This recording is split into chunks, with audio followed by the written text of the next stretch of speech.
Welcome to SpireCut's ultra-minimally invasive carpal tunnel surgery. We refer to our procedures as pinhole operations because the entire surgery is done through a simple skin puncture. The next day, patients have no dressings, can wash their hands, and resume daily activities. This patient was operated on yesterday on her right carpal tunnel. You can still see the color of disinfection. Now she washes her hand and immediately thereafter resumes her daily activities. This other patient has been operated yesterday on her left hand. This is her surgical wound. On the right side, this patient had carpal tunnel surgery 3 months ago. How can we safely perform carpal tunnel surgeries through a pinhole?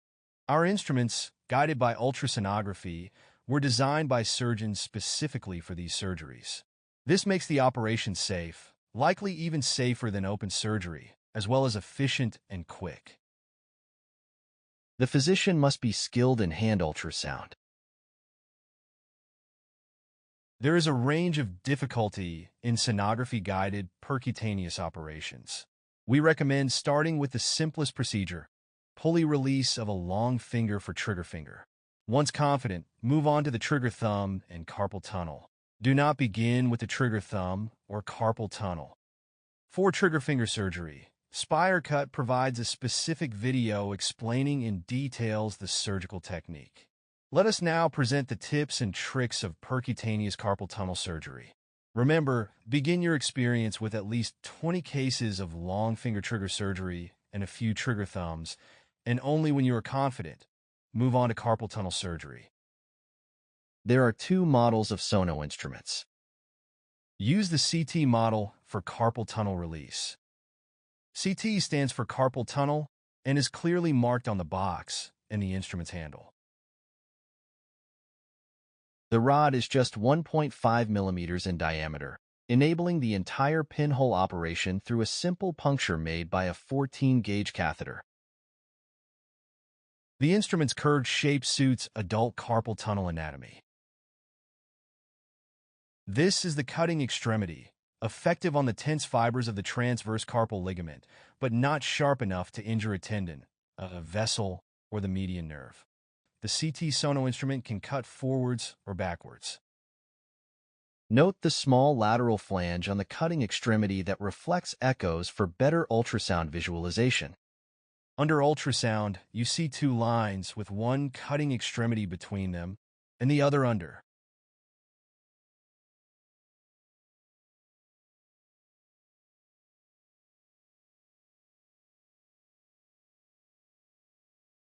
Remember, this part does not cut.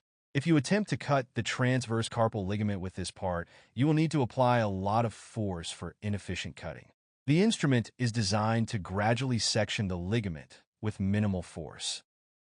The rod has a spiral groove, visible under ultrasound as an irregularity on its surface and by 2 shadow cones whose distance changes with the instrument's rotation. Let us now explain how to percutaneously release a carpal tunnel.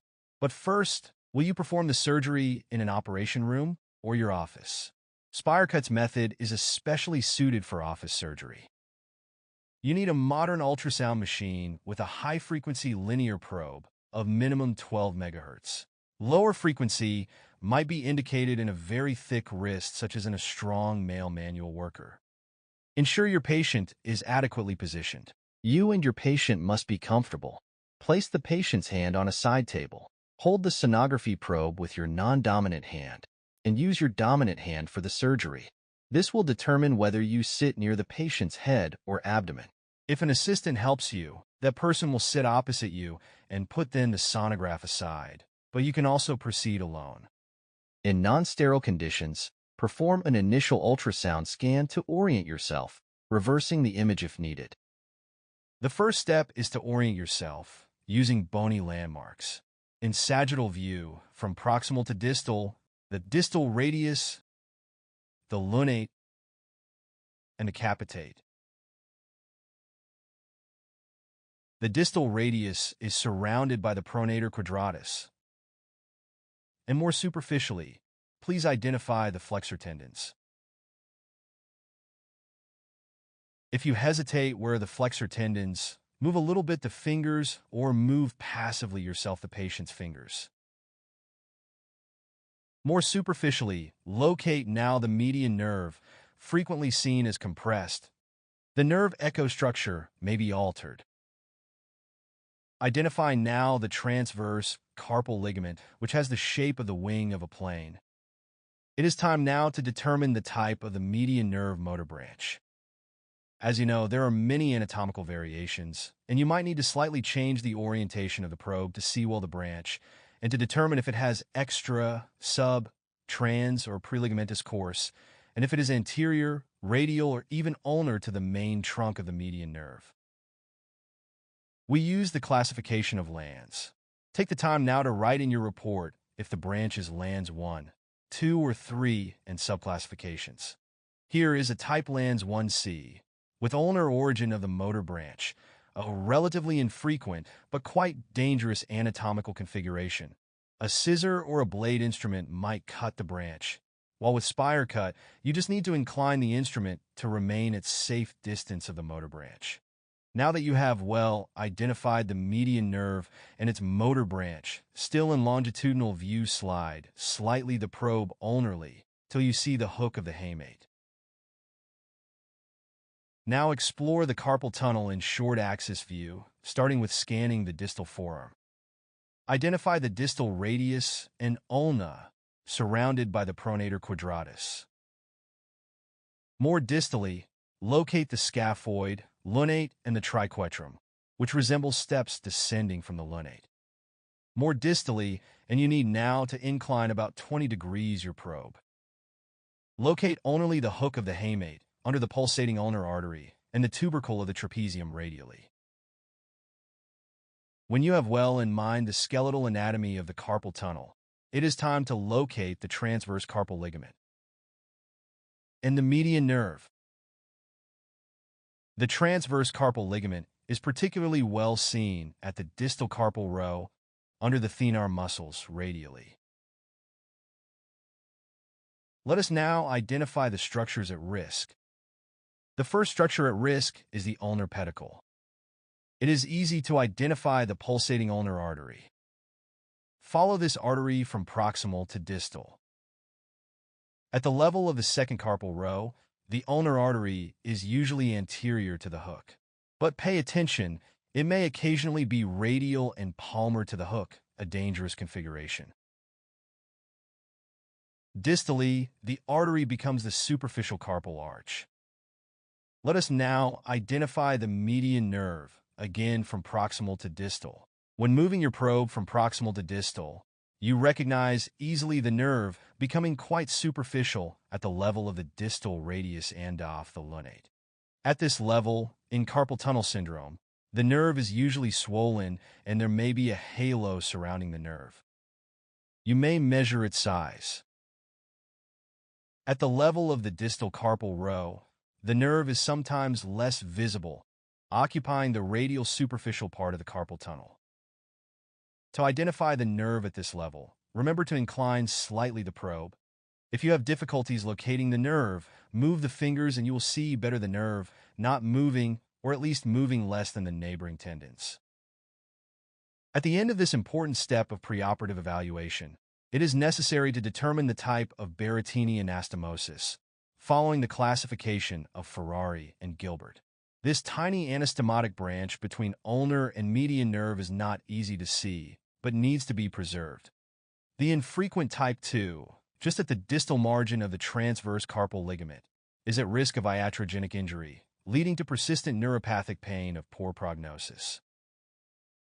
Go back to the superficial carpal arch. Under the pulsating artery, the arrow points to the Barrettini branch that you can follow till the terminal branches of the median nerve. You have come to the end of the preoperative evaluation, and you know now perfectly the anatomy of the carpal tunnel to be operated. If this is not the case, don't hesitate to convert to open release. It is now time to proceed. You do not need a set of surgical instruments nor a tourniquet. Avoiding a tourniquet offers many advantages, including no arm pain, visualization of the pedicles, and less postoperative edema. As the surgery is percutaneous, and as the cut is made between thenar and hypothenar muscle insertions in a relatively avascular zone, bleeding is not expected, and if it occurs, it will not obscure the ultrasound imaging. Proceed now to disinfection and draping. It is convenient to use the Sonopack distributed by Spire Cut. Pack a few thick sponges under the hand to maintain the wrist in neutral position. It is important that the wrist remains in this position throughout the entire procedure and not moves an ulnar deviation, which would put the distal median nerve at risk. Put some gel on the probe, then cover the probe with the sterile cover. It is very important to avoid the interposition of air. Pour also sterile gel superficially to the carpal tunnel. This is a longitudinal view of the median nerve. Please identify again the flexor tendons, the compressed median nerve, and the transverse carpal ligament. Proceed now to local anesthesia. Choose a 10 milliliter syringe. Pour about 5 milliliters of lidocaine 2% into your syringe, ensuring no air bubbles are present, which could create artifacts. Use a thin 50 millimeters long needle. Bend now the needle, making sure the bevel faces the depth of the carpal tunnel while you hold the syringe in your dominant hand. Sorry for insisting, but ensure you hold the syringe this way, or you won't be able to inject the local anesthetic with one hand under ultrasound guidance. Perform the injection at the skin entry point, located about 1 centimeter proximal to the proximal volar wrist crease, ulnar to the median nerve. The entry point is proximal to the transverse carpal ligament. The injection is done under sonography, in the safe zone, ulnar to the median nerve and radial to the ulnar pedicle, both well seen in short axis view. Take care to avoid injecting air, as it would interfere with sonographic imaging. Inject first half a cc subcutaneously, then about 3 cubic centimeters in the carpal tunnel. This hydrodissection will slightly displace, radially, the median nerve, offering you more space to operate. These white dots are the needle and its artifacts. Switch to the longitudinal view and advance the needle under the transverse carpal ligament while injecting the local anesthetics until you see it flowing distally. Retrieve partially the needle and inject, now subcutaneously, superficially to the transverse carpal ligament. This is slightly painful. Warn the patient and make sure the wrist does not move an ulnar inclination. Transiently, you see now very well the transverse carpal ligament. The Sono instrument is not designed to perforate either the skin or the aponeurosis. For this purpose, we use a 14-gauge catheter. Create the pinhole through the skin and through the fascia at the same entry point than for local anesthetics. The tip of the catheter is accurately identified by doing slight rotations of its bevel. The catheter, inclined about 35 degrees in the sagittal plane, perforates the distal palmar antebrachial aponeurosis. Retrieve the catheter, inserting now the 1.5 millimeters rounded end stylus provided by Spire Cut, and palpate the deep surface of the transverse carpal ligament. Be absolutely sure that you are in the carpal tunnel, and not in Guyon's canal. Indeed, the stylus is blocked by the ligament. It cannot be moved subcutaneously. Now with the stylus, define exactly the trajectory of sectioning in the safe zone. The stylus is placed just lateral to the hook of the hamate, at sufficient distance from the median nerve. Proximally, the stylus may be slightly closer to the nerve, so that distally it is at safe distance from the nerve and not under the hook of the hamate. The sonography probe is placed alternately longitudinally and transversely to obtain longitudinal and axial views for perfect identification of the anatomical structures and position of the rounded end stylus.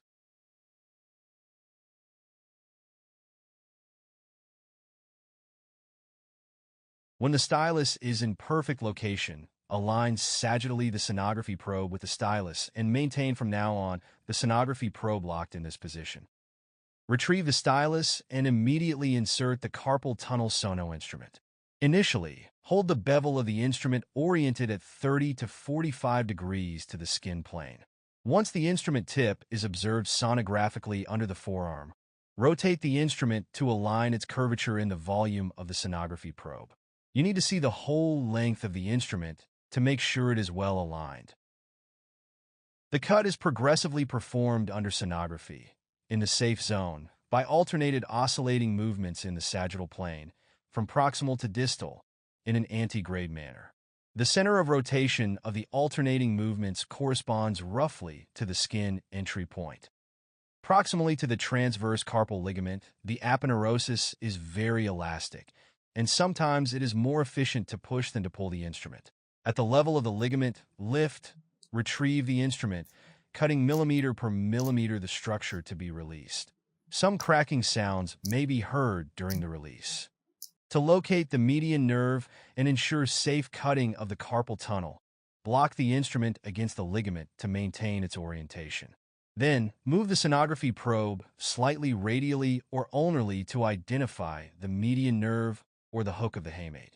If needed, switch to a short-axis view before returning to the locked sagittal position, determining the safe zone. Be very cautious at the distal carpal row. If possible, to avoid bleeding, perform the release in the avascular zone between thenar and hypothenar muscles. In the rare circumstance that the ulnar pedicle is radial to the hook of the hamate, incline the sono instrument to avoid an iatrogenic lesion. Be also careful not to injure an ulnarly located median nerve motor branch or a type 2 Berrettini branch. And of course, be careful to preserve the superficial carpal arch. Take your time here, you are not in a hurry. With some experience, the whole procedure takes only a few minutes. Safety first.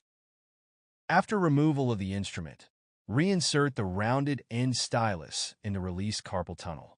You can now see and feel it moving freely through the section structure to the subcutaneous space. Should it not be the case, reintroduce the sono instrument and release the remaining uncut ligament fibers. Well done. You may, if you wish, now percutaneously operate an associated ipsilateral trigger finger, or release the contralateral carpal tunnel if the disease is bilateral and the patient requests one single operation for both sides.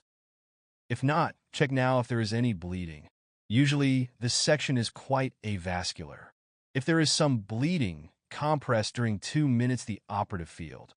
We recommend applying systematically also for a few hours of compressive dressing to prevent the formation of a hematoma. The next day, the patient may wash the hand and resume light activities to reduce the risk of finger swelling and to avoid CRPS. Very unlikely after percutaneous sonoguided release. We advise wearing a sling for a few days to elevate the limb when not in use. We recommend also to our patients the Moberg maneuver, that is each hour, 10 times active full finger flexion extension, arm in the position of the Statue of Liberty. Heavy labor is discouraged for several weeks to ensure proper ligament healing. Advise your patient to avoid prehensive tasks with the wrist palmally flexed. Inform your patient that decreased gripping strength and pillar pain are common for weeks or months after the operation, like after open or endoscopic release. As there is no skin incision, for the patient the operation seems not more than a steroid injection, so they don't expect postoperative pain. We hope this animation has been helpful. SpireCut remains at your disposal for further information or suggestions for improvement. SpireCut Sono instruments are available to healthcare professionals who have undergone training and are experienced in hand ultrasonography. This video is not a substitute for the detailed instructions for use, which also outline the indications and contraindications.